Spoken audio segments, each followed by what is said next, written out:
నమస్తే అండి. నేను మీ రామకృష్ణ నిహాన్, ఆస్ట్రో న్యూమరాలజీని. అందరూ ఎలా ఉన్నారు? మరి 15వ తారీఖు 6వ నెల 2024 రేపే శని హోమం జరిపిస్తున్నాను. మరి తప్పకుండా మీరు శని హోమం చేయించుకోండి. ఇంకేం చెప్తానండి, ఇంకొక 2-3 నెలలు చెప్తానో చెప్పను. ఎందుకంటే శని కుంభరాశిలోకి వెళ్ళిపోతాడు. ఇంకా నేను మీకు లిస్ట్ అవుట్ కూడా పెడతానండి, ఎంతమంది మన దగ్గర శని హోమం జరిపించుకున్నారు, వాళ్ళు 1 సంవత్సరం తర్వాత వాళ్ళు ఎంత మంచి పొజిషన్కి వెళ్ళారు, మరి వాళ్ళ మాటల్లో కూడా మనం వినొచ్చు. మీకు ఇప్పుడు దీని ప్రభావం ఇప్పుడు కనిపించకపోవచ్చు, ఎందుకంటే శని ద్వారాలు తెరుచుకున్నాడు. ఇప్పుడు ఎవరిని హాని చేయడు శనీశ్వరుడు. కుంభరాశిలోకి వెళ్ళి నుంచి బయటికి వెళ్ళినాక అప్పుడు మొదలవుతుంది సమస్య. ఇప్పుడు ఏం కాదండి, వినతులు స్వీకరిస్తాడు. ఎవరైతే ఇస్తారో ఇవ్వండి నేను చూస్తాను అని ద్వారాలు తెరిచిపెట్టుకొని కూర్చున్నాడు.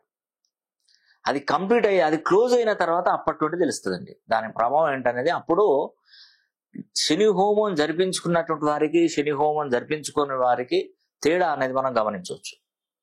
అందుకే మీ బంధువులలో చుట్టాలలో ఎవరైనా ఉంటే శని హోమం ఒకరికి చెప్పండి, ఒకరికి చెప్పకపోండి. అంటే ఇద్దరిట్లో ఎవరినైనా ఒకరికి శని హోమం జరిపించుకోండి, ఆ కుటుంబానికి మొత్తం. ఇంకొక కుటుంబానికి తేడా చూడమని చెప్పండి.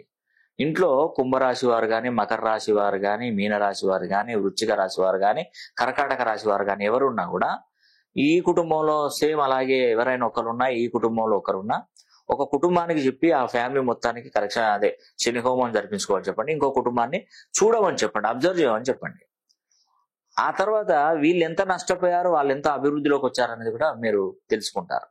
నేను నిజంగా చెప్తున్నానండి, శని 30 సంవత్సరాల తర్వాత కుంభరాశిలోకి వచ్చాడు. ఇప్పుడు కనుక మనం శని హోమం జరిపించుకోకపోతే, మళ్ళీ మన దగ్గర డబ్బులు ఉండి ఇప్పుడు డబ్బు లేకపోతే జరిపించుకోకపోతే, ఆ తర్వాత డబ్బులు పెట్టి జరిపించుకున్న ₹1,00,00,000 ఇచ్చినా కూడా మీకు శని అనుగ్రహం అయితే ఇంకా ఇవ్వడు. కాబట్టి శని కుంభరాశిలో ఉన్నప్పుడు మాత్రమే శని హోమం జరిపించుకోవడం ద్వారా మీకు మంచి జరుగుతుంది. మీ గోత్రనామాలు పంపించండి, నేనే శని హోమం జరిపించి ఆ వీడియో కూడా మీకు తప్పకుండా అందజేస్తాను. ఈ వీడియో కనుక మీకు నచ్చినట్లయితే లైక్ చేయండి, షేర్ చేయండి, కామెంట్ చేయండి. సర్వే జన సుఖినో భవంతు.